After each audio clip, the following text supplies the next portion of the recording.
오늘부터 이제 설교 시간에 이제 제가 설교하는 그 시간 동안에 베드로전서를 함께 좀 살펴보려고 합니다. 왜 특별히 이 베드로전서를 선택한 이유가 무엇이냐면 이 사도 베드로가 편지를 쓰던 이 시기와 그리고 오늘 우리가 살아가고 있는 이 시대가 상당히 유사하다라는 생각을 좀 많이 받았기 때문입니다. 그렇기 때문에 이렇게 비슷한 시대를 살아가는 그 성도들에게 했던 그 권면이 오늘을 살아가는 우리에게도 좀 어쩌면 조금 더 유익한 권면이 되지 않을까.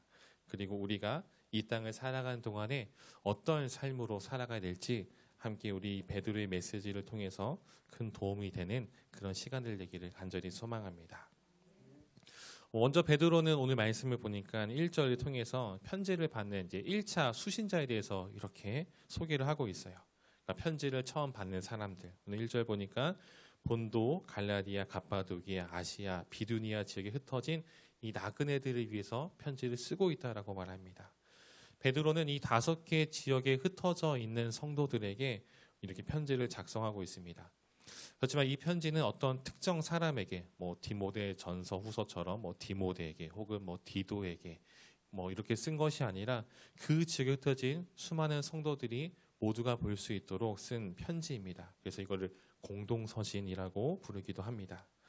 여기서 1절에 주목해봐야 할 단어가 바로 이 나그네라는 단어예요.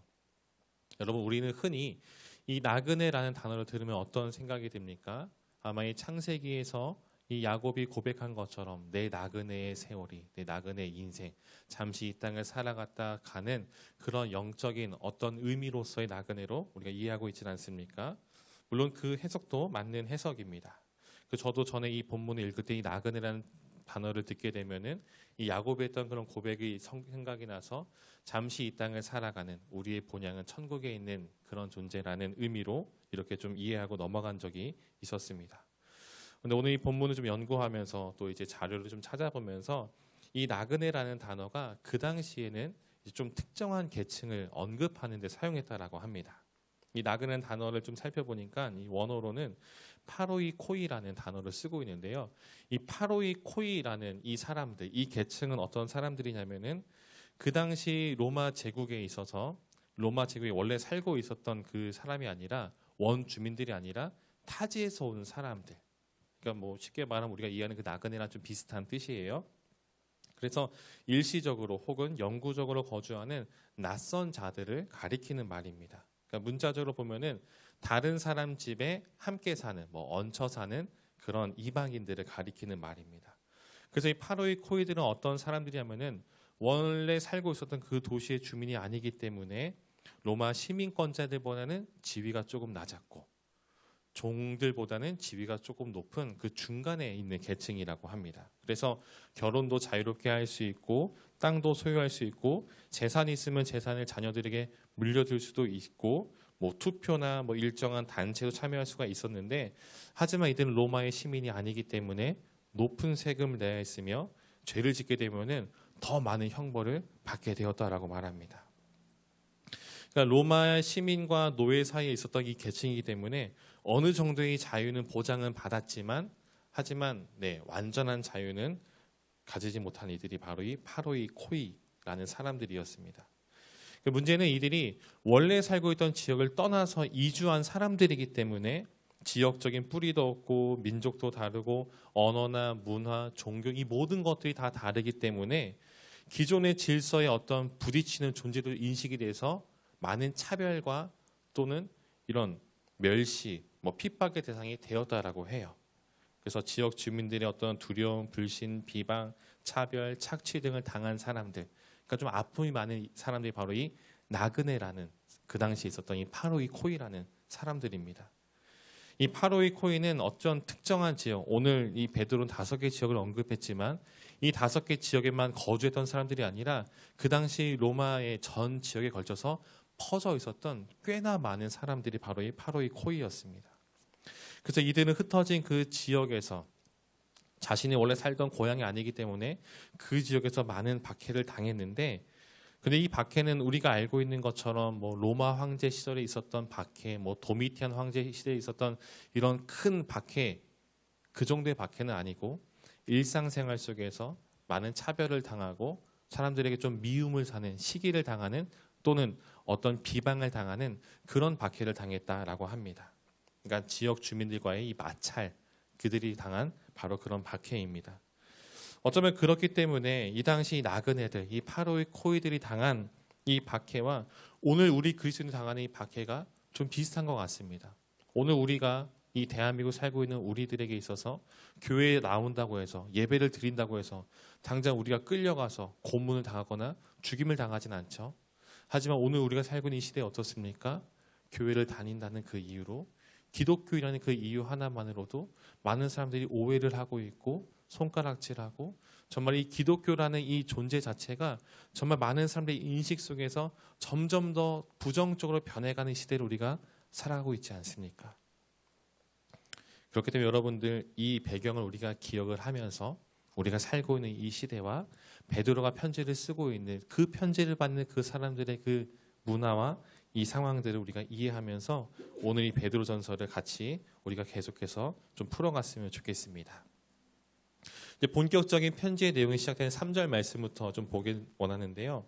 자, 3절에 보게 되면은 가장 먼저 베드로가 하는 말이 있어요. 이제 본격적으로 이 서신을 시작하면서 하는 말이 무엇이냐면 우리 주 예수 그리스도의 아버지 하나님을 찬송하리로다. 그 나그네들에게, 정말 오늘 우리 성도들에게 건면하기에 앞서서 이 베드로가 이 본론을 시작하면서 가장 먼저 언급하는 내용이 있는데, 그것은 바로 하나님을 찬양하는 것입니다. 여러분, 우리는 이 부분에서 생각해 볼 것이 있죠. 우리의 우선순위 어디에 있는가? 정말 우리가 중요한 말을 하는 것에 있어서, 우리 어떤 삶을 살아감에 있어서 가장 먼저 우리가 우선순위를 삼고 있는 것은 무엇이냐가 우리의 바로 오늘 좀 생각할 부분인 것 같습니다.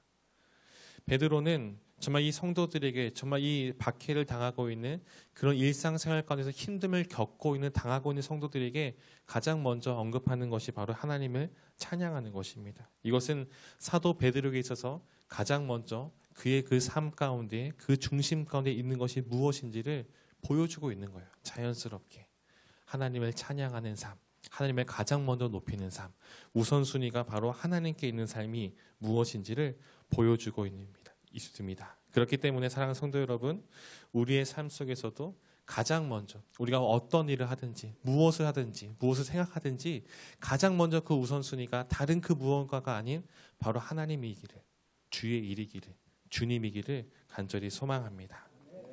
베드로는 하나님을 높이고 또 그 하나님께서 우리에게 무엇을 주셨는지를 알려주는데, 그것은 무엇입니까? 바로 소망입니다. 박해를 당하고 있는 이 나그네들에게, 세상에서 차별받고 또 비방을 당하며 정말 힘든 시기를 보내고 있는 그들 가운데에 베드로는 말하고 있습니다. 기운내, 좌절하지 마, 무너지지 마. 하나님께서 우리 가운데 소망을 주셨으니까 끝까지 포기하지 않고 믿음을 붙잡고 나아가. 이렇게 지금 말하고 있습니다. 여러분, 왜 이 말에 그 당시 나그네들이, 그리고 오늘을 살아가는 우리들이 힘을 얻을 수 있을까요? 바로 이 소망의 근거가 예수 그리스도의 부활에 있기 때문입니다. 예수 그리스도를 죽은 자 가운데서 부활하게 하심으로 우리를 거듭나게 하시고 우리 안에 소망이 있게 하십니다. 그리스도의 부활로 하나님의 나라의 실제가 증명되었고, 주님께서 그 부활의 첫 열매가 되심으로 우리 성도들 또한 이 땅에서의 삶이 끝이 아니라 죽음 이후의 또 다른 세계, 영원한 하나님의 나라가 기다리고 있음을 확증받았습니다. 그렇게 주님의 부활은 우리 성도들에게 있어서 힘이 되는 것이고, 능력이 되는 것이고, 소망이 되는 것입니다. 베드로는 계속해서 이 소망이 지닌 의미가 무엇인지를 말해주는데요. 우리 4절 말씀을 같이 한번 읽었으면 좋겠습니다. 함께 읽겠습니다. 썩지 않고 더럽지 않고 쇠하지 아니하는 유업을 있게 하시나니 곧 너희를 위하여 하늘에 간직하신 것이라. 아멘. 여러분, 이 소망은요, 그리스도의 부활로 확증된 이 소망은요, 세상이 주는 소망과는 분명히 다릅니다. 여러분, 이 소망은 세상의 것과는 다르게 썩지 않고 더럽혀지지 않고 쇠하지 않는다라고 지금 말하고 있습니다. 여러분, 세상의 소망은 어떤 소망입니까?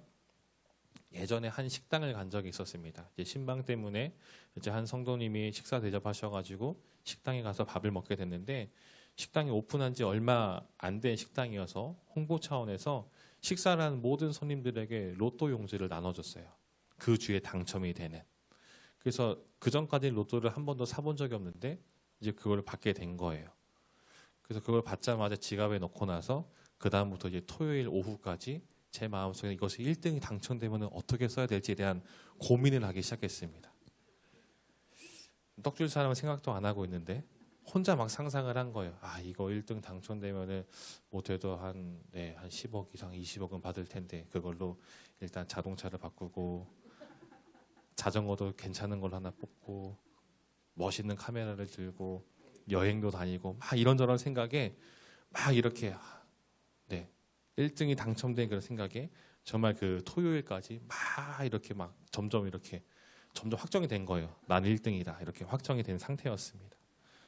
여러분 토요일 저녁이 되었습니다. 어떻게 되었을 것 같나요?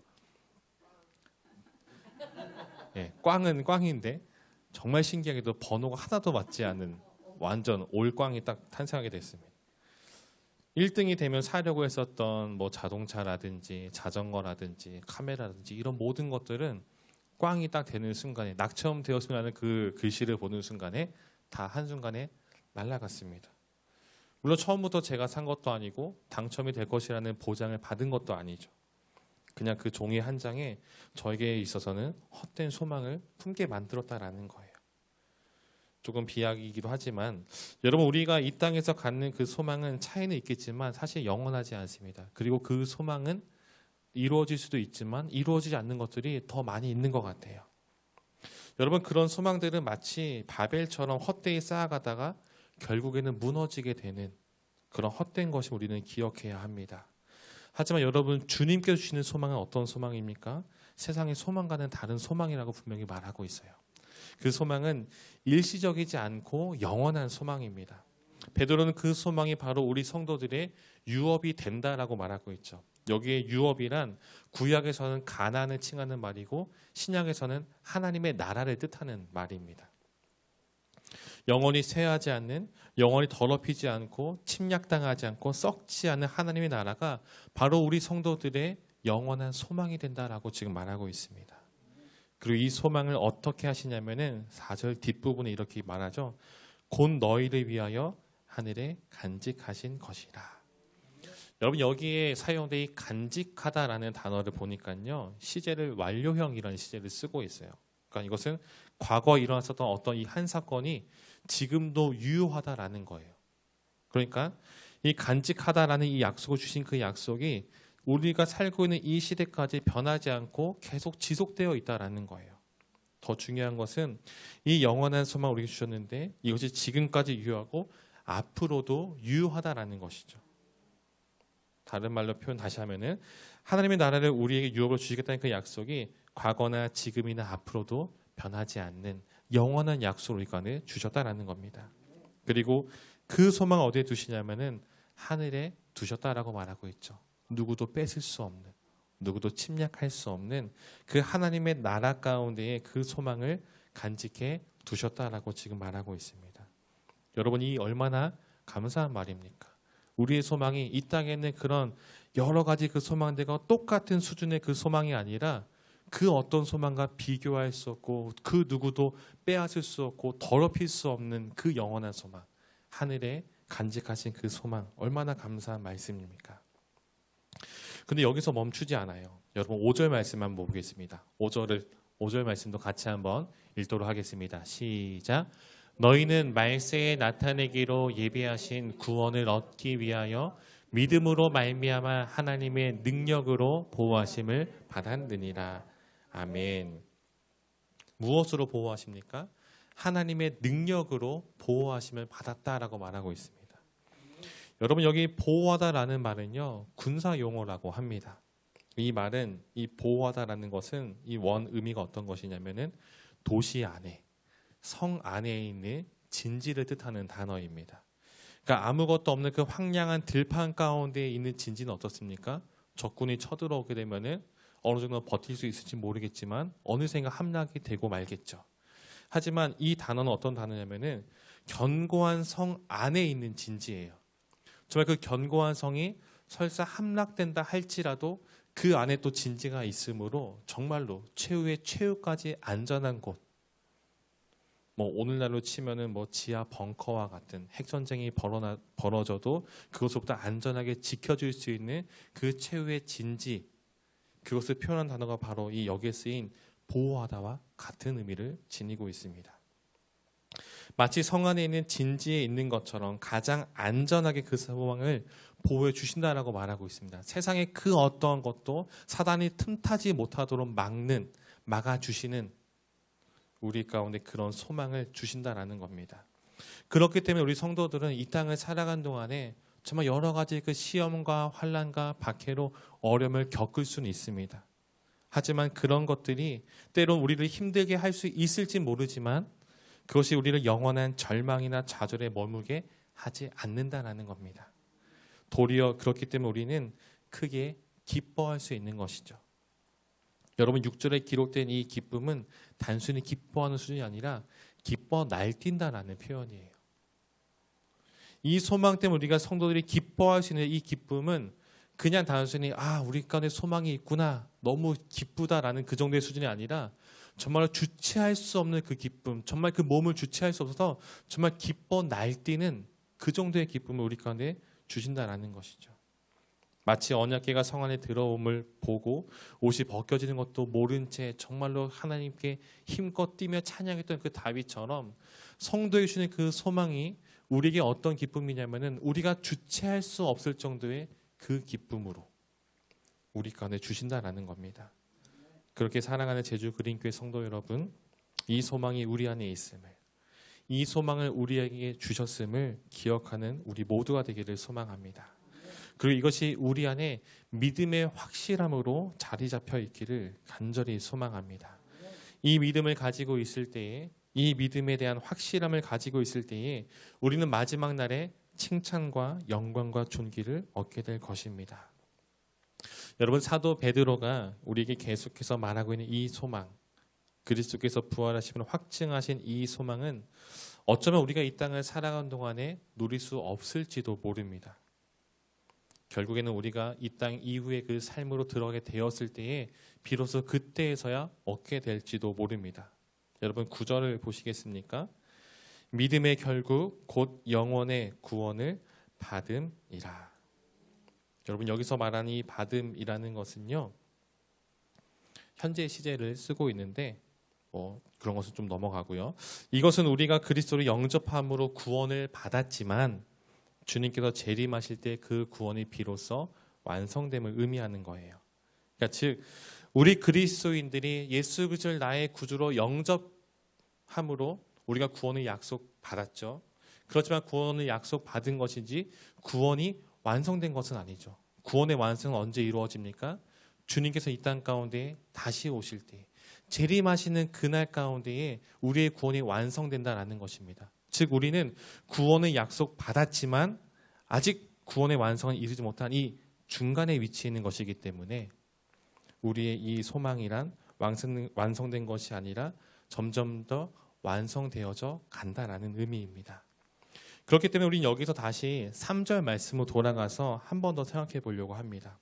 여러분 3절 말씀을 우리 한번 다 같이 한번 읽도록 하겠습니다. 시작. 우리 주 예수 그리스도의 아버지 하나님을 찬송하리로다.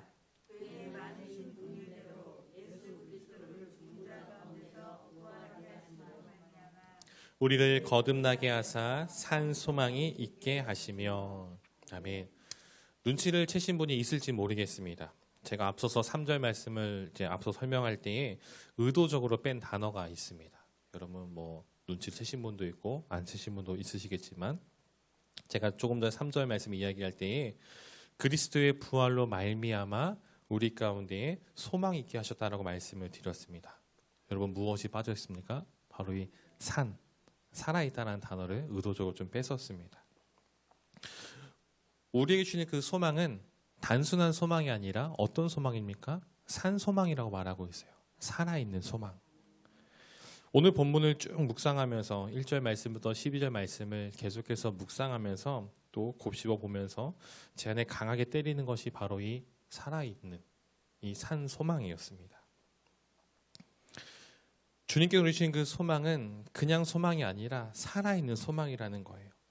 성도 여러분, 살아있다라는 것은 어떤 의미입니까? 살아있다라는 것은 생명력이 있다라는 거예요. 꿈틀거리는 것이죠. 또한 살아있다라는 것은 성장한다라는 것이고 자라난다라는 의미를 가지고 있습니다. 여러분, 우리 교회 이제 결의를 볼 때에 또는 지하를 볼 때 여러분 어떻습니까? 부쩍부쩍 크죠. 우리 친구들이 정말 처음 봤을 때는 굉장히 작은 아이였는데 어느새 보면은 이렇게 자라 있고 또 어느새 보면은 또 이렇게 자라 있는 모습을 보지 않습니까? 여러분, 살아 있다라는 것은 이렇게 생명이 있다라는 것이고 성장하게 된다라는 것입니다. 여러분, 주님께서 우리에게 산 소망을 주셨다라는 의미는 어떤 의미입니까?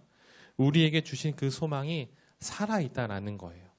이 소망이 죽어 있는, 어쩌면 우리가 헛된 것을 꿈꾸는 것이 아니라 이 소망은 살아있기 때문에 생명력이 있고 정말로 그게 성장이 일어난다라는 것입니다. 여러분, 세상이 주는 이 헛되고 헛된 그런 소망과는 전혀 다른, 정말 세상의 소망은 마치 사막에는 이 신기루처럼 쫓아가면 쫓아갈수록 점점 더 허무감에 빠지는 그런 소망이지만, 그리고 그것을 이루었다고 해도 만족감을 얻는 것이 아니라 더 큰 허무감과 더 큰 욕심에 사로잡히는 그런 소망들이지만, 하지만 주셔주시는 그 소망은 전혀 그렇지 않다라는 것입니다. 이는 영원한 것이며 세상 그 무엇과도 비교할 수 없는 고귀한 것입니다. 그리고 이 소망은 시간이 지나면 지날수록 빛을 바래져가고 힘을 잃어가고 가치가 없어지는 것이 아니라 점점 더 우리 성도들 안에 더욱더 커져가는 것이 바로 주님께서 부활로 주신 소망이라는 것이죠. 사랑하는 성도 여러분, 우리는 어떻습니까? 처음 예수를 나의 구주로 영접한 그때와 지금을 비교했을 때 여러분 어떤 모습이십니까? 아, 그때 참 좋았었지. 아, 그때 좀 뭔가 재밌었고 뜨거웠었어 라고 여기신다면, 뭔가 그때와 비교했을 때 도리어 우리의 마음이 조금은 식어져 있다면, 어쩌면 이 교회 생활하는 것이 조금은 더 익숙해지고 이것이 우리 안에 어떤 기쁨이라기보다는 의무적인 모습이 남아있다면, 그런 모습만 남아있다면 어쩌면 우리는 주님께서 우리 안에 심겨주신 그 소망을 세상이 주는 소망처럼 여기고 있을지 모릅니다. 여러분, 주님은 우리에게 살아있는 소망을 주셨습니다. 이 소망은 살아있기 때문에 지금 이 순간에도 성도들의 마음 가운데 꿈틀거리고 있고 하루하루 시간이 지나면 지날수록 더 커져가는 소망입니다. 그렇기에 이 소망이 우리 안에 있다면, 이 소망을 우리가 마음 가운데 품고 살아간다면 우리는 어제보다 오늘이 더 주님의 그 나라를 꿈꾸는 것으로 더욱더 커져간다라는 것이죠. 매일매일 시간이 지나면 지날수록 이 교회의 어떤 신앙생활 하는 것이 익숙해지고 아무렇지 않은 그런 모습으로 끝나는 것이 아니라 시간이 지나면 지날수록 주를 믿는 것이, 주님을 예배하는 것이, 정말로 교회에 나와서 함께 교제하고 시간을 보내는 그런 모든 것들이 점점 더 기뻐하고 더 기쁘고 세상에서 누릴 수 없는 그런 기쁨을 우리 가운데 충만해진다는 것입니다. 성도 여러분 어떠신가요? 매일매일 우리의 본향을 꿈꾸며 그것으로 우리 가슴이 벅차 있으십니까? 사도 베드로는 고난 가운데 있는 정말 이 바로의 코이들에게 성도들이 가장 먼저 이 소망을 이야기하고 있습니다. 이 땅을 살아가는 동안에 아무리 큰 어려움이 닥친다 해도 우리가 결코 넘어지거나 좌절하거나 그리고 무너지지 않을 것은 그 모든 것을 뛰어넘는 하나님의 소망, 하나님의 나라를 유업으로 받았기 때문입니다. 그리고 그 소망은 이 땅을 살아가는 동안에 허무한 신기루처럼 아침 안개처럼 사라져가는 것이 아니라 시간이 지나면 지날수록 더욱 선명해지고 더욱 커져가는 소망입니다. 사랑하는 성도 여러분, 우리 안에 이 소망이, 또 우리 안에 날마다 이 소망이 더욱더 커져가기를 소망합니다. 우리가 주님을 떠올릴 때마다, 우리가 장착하게 될 그 본향을 떠올릴 때마다 우리 안에 이루 말할 수 없는 그런 기쁨과 감격이 넘쳐나기를 소망합니다. 이 땅을 살아가는 것이 어쩌면 그리스도인 살아가는 그 자체가 때로는 수고스럽고 때로는 힘들고 때로는 우리를 낙담하게 만들고 지치게 하고 좌절하게 하고, 차라리 복음을 몰랐으면 내가 조금 더 편히 살았을 텐데 라는 그런 생각이 들지도 모릅니다. 하지만 그 모든 것을 뛰어넘는 주님께 주신 이 소망을 품고 날마다 더욱더 커져가는 이 소망 안에서 우리가 참된 기쁨과 감격이 넘쳐나는 우리 모두의 삶이 되기를 주님의 이름으로 간절히 축원드립니다. 함께 이 시간에 우리 찬양하며 나갔으면 좋겠습니다. 여러분, 이 찬양을 모르신다 할지라도 가사를 묵상했으면 좋겠습니다. 어쩌면 이 삶이 이 시대를 살아가는 바로의 코이, 바로 우리들에게 하는 우리의 믿음의 고백인 것 같습니다. 함께 이 찬양 우리 고백하면서 함께 우리 기도하며 나갔으면 좋겠습니다.